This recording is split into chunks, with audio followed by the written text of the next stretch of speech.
মা 9 মাস বহন করেন, বাবা 25 বছর ধরে বহন করেন। উভয় কিন্তু সমান। তবুও বলতে পারেন কেন বাবা পিছিয়ে আছে জানেন? মা বিনা বেতনে সংসার চালান, বাবা সমস্ত বেতন সংসারের জন্যই কিন্তু খরচ করেন। উভয়ের প্রচেষ্টাই কিন্তু সমান। তবু কেন বলতে পারেন বাবা পিছিয়ে আছেন জানেন?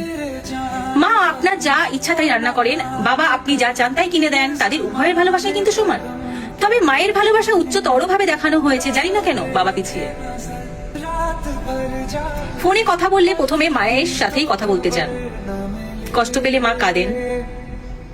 আপনার প্রয়োজন হলেই আপনি বাবাকে মনে রাখবেন, কিন্তু বাবার কি কখনো খারাপ লাগেনি আপনি তাকে অন্য সময় মনে করেন না? তাই জন্য ছেলে মেয়েদের কাছ থেকে ভালোবাসা পাওয়ার ক্ষেত্রে প্রজন্মের জন্য বাবা কেন পিছিয়ে আছে সত্যি জানি না। আলমারি ভরে যাবে রঙিন শাড়ি আর বাচ্চাদের অনেক অনেক জামা কাপড় দিয়ে, কিন্তু বাবার জামা খুবই কম।